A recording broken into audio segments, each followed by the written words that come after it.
மிளகா போடணும். காஞ்ச மிளகா போட்டோடனே சட்டுன்னு கருகிடும். ஒரு கொத் கருவேப்பிலை போட்டுக்கலாம். கொஞ்சம் கொத்தமல்லி க்ளீன் பண்ணி பொடிசாக கட் பண்ணி வச்சுக்கிறேன், அதையும் போட்டுடலாம். உங்கள்கிட்ட புதினா இருந்தால் கூட போட்டுக்கோங்க, டேஸ்ட் சூப்பராக இருக்கும். ஒரு துண்டு இஞ்சியும் போட்டுடலாம்.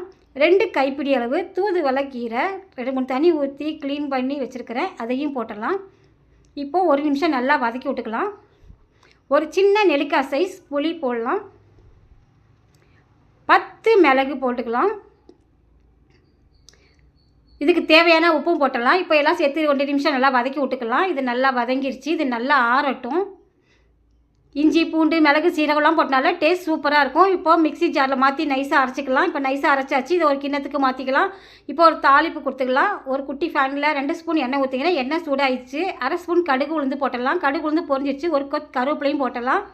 இப்போ நல்லா பொரிஞ்சிடுச்சு. சட்னிக்கு மாற்றிக்கலாம். இப்போது சுட சுட இட்லி தோசைக்கு சேர்த்து வச்சு சாப்பிடும்போது